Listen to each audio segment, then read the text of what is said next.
So today's day 7 of the D-Rose sneaker challenge, and initially I thought, 7. I should do a D-Rose 7. But then I realized I didn't film any of the close-up stuff for the D-Rose 7s today. I filmed some stuff for some other shoes today. So we're going to do a D-Rose 6 instead. Let's get into it.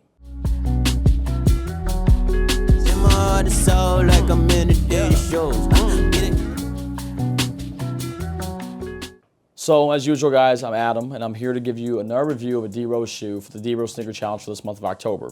Now, with that being said, I'm reviewing a shoe today that nobody else has, or at least nobody else should have, and that's a pair of D-Rose 6s. So you'd think to yourself, like, what colorway of the D-Rose 6s could you possibly have that nobody else would have?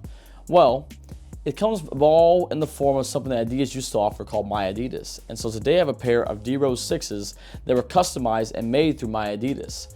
Now this is something that's brand new to me too as well, because I've never actually had a pair of Mi Adidas D-Rose shoes. I think the very first D-Rose shoes that you could customize on Mi Adidas weren't the Rose 1s, but I believe were the Rose 2.5s. And I really wish I had done a customizable pair of any of the Rose line when it was on Mi Adidas, because I think it just would have been cool to have my own pair that was like specifically colorwayed out, for me.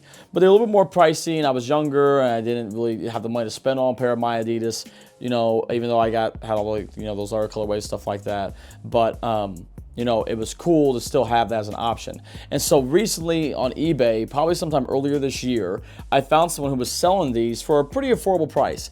And the thing that intrigued me the most about it was my size. It's a pair of D-Rose 6s. It was a colorway that I think is actually pretty cool, and they were brand new. They'd never been worn. Like this outsole, I und'd these for the first time today to get you some of this on feet footage of the shoe. And so I think it's really cool to kind of take a look at this shoe, talk about the D-Rose 6s a little bit, and also talk about like My Adidas as a whole. So starting with the D-Rose 6s, this shoe was a pretty cool model when it came out, and I still think it's pretty cool to this day. Originally the Roses first had boosts in them, and the Rose 5s, and the Rose 6s, the 7s, and 8s also included boosts. The Rose 6s, though, I think have some of the most plush boosts you could find in any Adidas basketball shoe for a long time. I mean, you look at this thick chunk of boost here in the heel, and this thick chunk up here in the forefoot. I mean, it's just really a lot of boost there. I think the best implementation of boost in the Rose line did come later in the Rose 7s, but I will say in the Rose 6s, this is pretty damn good. And I really enjoy playing with these. I think these came out during my freshman year of college, and I remember just getting to try these out at the college rec center, and really just always being really covered with traction no matter which colorway it was. Whether it was a translucent outsole, a non-translucent outsole, I always felt like they gripped pretty greatly. So let's just kind of run through some of the tech on this shoe. So something I did find interesting about this shoe when it came out was that this upper here was the reintroduction of Sprint Skin to the Rose line, because we had been working with Sprint Web in a lot of our shoes prior to that point, but then these end up using the Sprint Skin technology again on the shoe for this upper, and mixing that with this synthetic leather upper on the shoe. Another thing that you have in here, instead of having a sprint frame, you have what they call the stable frame, which was basically a mixture of this piece here that has these straps that wrap up into the shoe that also come down here to the footbed, along with a torsional plate that you can't really see that's in here, that's meant to provide some rigidity and give you some more stability to the shoe.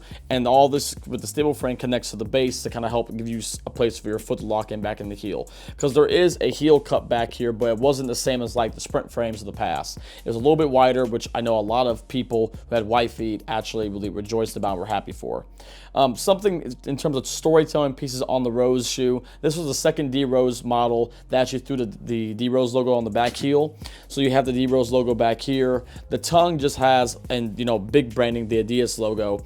I kind of still wish it had the D-Rose logo here though, just because with this big of a tongue, it would have been like a statement piece. On some colorways, this tongue piece was 3M reflective, which I thought was cool. A lot of Rose 6s either had like a metallic finish to it, but this, matte finish on here is not a bad thing. When it comes to the outsole, this outsole has the Adidas branding here, Derek's logo here, and Derek's signature up here at the top as well. You also have a call out to the boost here on the other side, whereas this side has a call out to the stable frame. And you also have on the left shoe here, it says Rose, and on the right shoe, it does say Derek actually. So, just little storytelling pieces. The little star you see here on the bottom of the shoe, beneath the tongue, this is meant to be the star for the Chicago flag. And, you know, unless I'm forgetting something, those are all the main different storytelling pieces with this shoe. I do remember that the campaign around this was like the never break. This was coming off the year the Bulls played against the Cavs in the playoffs, and Derek hit that buzzer beater. I still think we got cheated out of LeBron and getting that buzzer beater that he hit the next game because of timeout. They were out of timeouts, but whatever, you know, besides the point.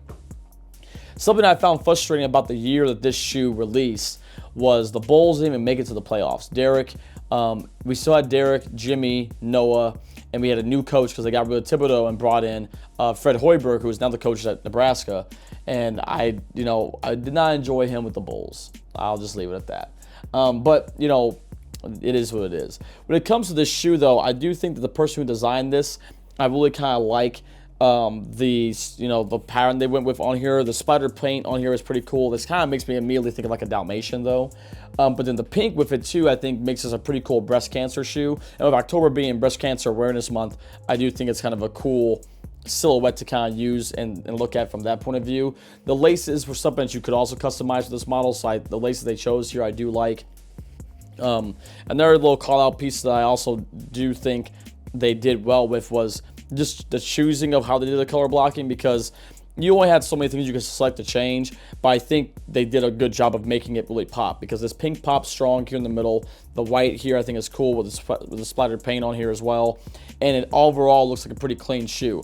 The only thing I do find weird about this is that when you come over here into this side, all those details in the leather does not continue up into this piece here. So that's kind of like a weird thing. It's not the worst thing, but it's just, you know, different. The padding on this shoe actually is pretty good as well. I do remember I like playing in these more, though, with my speed wraps on, because I know some people complain about this piece digging into their ankle when they would tie it up tightly, but with the speed wrap on, I had that extra padding there with the speed wrap, and actually the torsional plate sits on that side, so you wouldn't actually, or the hard plate sits on that side, so you wouldn't actually feel it when you have the shoe all laced up tightly. You know, overall, guys, this shoe, I just remember being a lot of fun to play in. They were super durable. I liked playing in these a lot outdoors because of how much cushion they had. Something that people did complain about with this model was court feel. And if I remember correctly, the court feel wasn't the best. I didn't really feel like I was like really touching the court super well, and that's mainly because of how much boost is in here. So that's a trade-off. You know, you have more cushion, but you have less court feel. It all depends on what you really, you know, want to deem as the most important piece for you to have. And I really do feel that, like, with this model and with where Derek was at in his career at this point in time, I feel like the boost was probably the better way to go. But again, the traction again on this isn't bad. It's just the court feel isn't, you know, the greatest. Lockdown on ankle was fine. Sizing wise, I usually went down half a size in the Rose 6s. So when I usually buy Rose 6s, I usually get like a 9.5. Like in the Prime Knit colorway of it, which I think is probably one of the better colorways, and also one of the better, probably the best version of this shoe. I definitely got 9.5 in those, but this all leather build, this is a size 10, and this doesn't feel bad fit-wise. I do say if you can find some Rose 6s online and you're trying to complete your Rose collection, this is definitely worth having a pair in rotation. I still have hooped in these decently recent, I think, when I played outdoors a while back, so I got a pair of the black and white ones that I had hooped in, and it were, you know, it was good for that and good for outdoor years.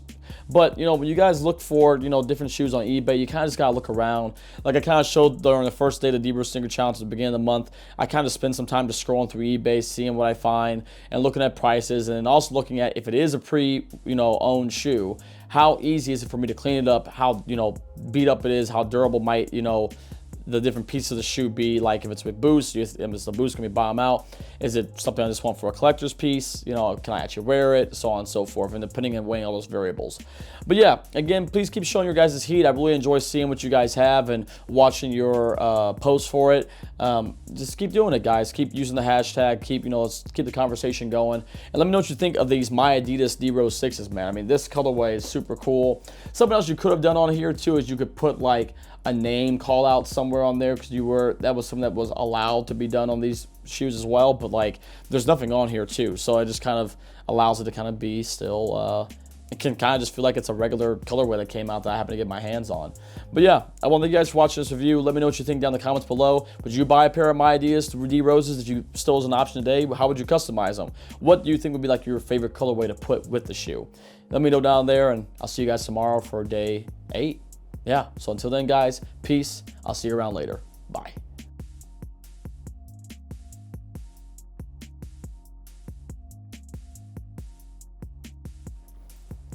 You just gonna hang out this time? Is that what we're doing?